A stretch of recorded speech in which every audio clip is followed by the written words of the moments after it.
I requested audience feedback first during the pre-production stage of my music video, creating a questionnaire to determine who would be the target audience for it. As my song for my music video was the 1980 David Bowie art rock song It's No Game Part 1, eventually through an intersection of audience members who liked rock music and music from the 1980s, I found that those aged 41 to 50 would be the target demographic. However, I still produced the video with a wider demographic of younger people in mind as well, as I felt that my questions were not specific enough to give younger people a clear idea of the plot, and that I might have put some people off by defining the video as centering around a political assassination, as this description emphasizes the political aspect of the video, which is not a major part. While one of the main characters is a politician, the video does not revolve around relatively unexciting matters such as political bureaucracy. This is clear in the fact that most of those who said they were indifferent to the idea were aged between 16 and 20. However, as I was putting the video together, members of this demographic took considerable interest in it. This tells me that I could have improved my questionnaire by fleshing out the questions more and giving the audience a clearer idea of the video's tone. An audience defined as aged between 41 and 50 meant that I was freer to pursue darker topics, such as assassination and drone strikes, that are present in media popular with this demographic, such as the 2015 film Eye in the Sky. I could have improved my questionnaire, as asking the audience about what images came to mind when they heard the song didn't really help me in any way. While it allowed me to gauge if the audience had similar ideas about the tone of the video as I did, I would have most likely carried on with my video concept no matter what the audience response was. However, it is convenient that the audience's visual interpretations were consistently chaotic and psychological. During the production of the video, there were multiple points at which audience feedback influenced changes to it. The first was the shot of the politician after he drops the TV remote. Originally there was a clip of the drone strike from the opening scene superimposed onto his face to communicate that he was distracted by thoughts of the drone strike. However, audience feedback to this was overwhelmingly negative. I was told that it stuck out like a sore thumb, considering there were no other edits as obvious as this in the rest of my music video. I agreed, as not only was it an unwelcome instance of post-production, but it just didn't look good. The lower resolution drone strike looked unprofessional against the high resolution footage. That being said, I still felt that the drone strike was necessary to communicate to the audience that the politician cannot help but obsessively think about the strike. This was not successfully communicated to the audience, however. I had not realised that, as the character is watching television, the primary negotiated reading, to invoke Stuart Hall's reception theory, was that the politician is distressed by what he sees on the screen. Roland Barthes defined the birth of the reader as the death of the author, and after receiving feedback largely from the perspective that the politician was distressed by the television, I realised that this could become the new narrative of the sequence, and that the drone strike footage was no longer necessary, being removed in the final video. I feel that by not showing what is on the screen, an ambiguity is created that draws the viewer more into the plot, and this would not have been possible if it were not for audience feedback inspiring me to make a negotiated reading into the intended one. Another part of the video influenced by audience feedback was the inclusion of a shot of the assassin putting his gun into his waistband before running off to the politician's meeting. This was shot as test audiences were confused about what the object the assassin pulls out in the final shot actually was. And actually, due to the fact that we were filming in my local council chambers, I didn't think they would be comfortable with the original gun prop. And after some tests, I found that a television remote would be the best object to replace the prop, as it looked enough like a gun from a distance to serve as an imitation without looking like an actual weapon when it was being brought into the building. However, the sudden appearance of this prop was confusing to viewers, and so I decided to film a shot where the assassin is shown with the original gun prop, putting it into his waistband before heading to the politician's meeting. This gives the viewer a context so that they connect the object pulled out of the assassin's waistband with the gun prop shown earlier. Here, audience feedback led me to adjust the sequence to make for a clearer narrative.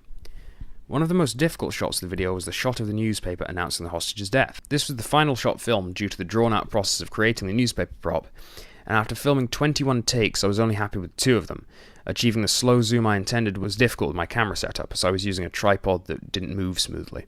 However, once the shot was edited into what I was convinced was the final draft, audience feedback made it clear that there was too great of a difference between the colour of the newspaper shot and the shots before and after it. I couldn't lie to myself. I'd noticed it myself and I was kind of ignoring it, but once it was pointed out by others, I thought I can't really keep on with this. There was a clear difference in saturation, white balance, and light intake. The shots before and after look much darker and bluer, while this shot looks much lighter and close to natural colour. I didn't really want to incorporate post-production colour correction because I just don't think it looks good. I'm not really a fan of it when it's used in media, as I feel it looks too obvious. And so what I decided to do was, that very same day, once I was able to, I refilmed the shot again. And this took many more takes. I was able to finally get a take that I liked, and when I showed it to test audiences side by side with the previous version of the shot, they unanimously agreed that the new shot looked better. The white balance had been changed to a bluer tone, consistent with the previous and succeeding shot, and it was darker in keeping with the gradual darkening of the shots in the sequence. In this instance, audience feedback convinced me not to settle for a shot that was second best, and refilm it for continuity. Aside from these, there were only 2 other shots that were changed due to audience feedback, and these were relatively minor examples, but audience feedback still influenced them. The first was the assassin reveal shot, the first shot where you see the assassin's face in profile. Now, originally this shot was quite long. It was 3.57 seconds, and I did this because I wanted it to end on one of the beats of the song. However, even I thought that the shot lasted too long, and when I showed it to audiences, they confirmed that they felt the same about it. It just seemed to go on for far too long, and it was quite a static shot anyway, so it was quite an unexciting combination. One piece of feedback that I was given was to cut it at the moment of the assassin blinking. Once I did this, I realised that it looked much better. You could still get a good idea of who the character was, and once they blinked, that was a match-on-action cut to black that would transition into the next sequence. That really worked, because it makes you feel like the assassin has some sort of impact on the sequence of events. They blink and it cuts. And I really liked how that looked, and that also ended up conveniently being in sync with the song. And so that shot ended up being trimmed down to 2.21 seconds from 3.57, and this is a long enough time to linger on the intensity of the assassin's emotions, while also not outstaying its welcome. Another relatively minor shot influenced by audience feedback is during the sequence where the assassin is plotting at night to kill the politician and setting up his plans. Now, during this sequence there's a part where he takes the gun wrapped up in black fabric and puts it on top of his wardrobe before walking away. Now, originally I had this edited in quite a different rhythm to the way it's edited in the final shot. The assassin picked up the gun much quicker, and it lingered on him pulling his hand away from the wardrobe, giving a nice silhouette as he turned and walked away.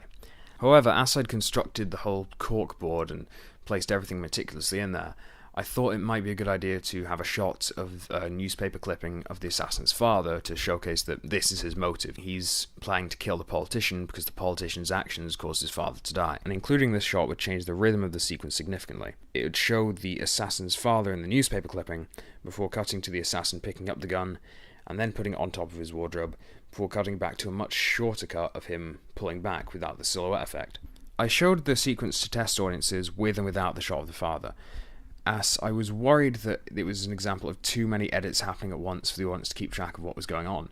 However, the audience consistently responded that they liked the shot of the father, as it reinforced the narrative of the fact that the assassin is guided by the death of his father in carrying out these actions.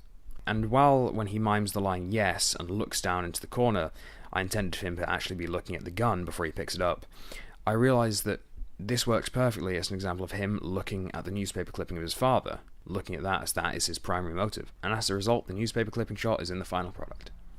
In conclusion, while I feel that my video is better for the changes that were inspired by audience feedback, it did not impact the video outside of a few shots, as throughout the production I had a clear idea of which direction I was heading in.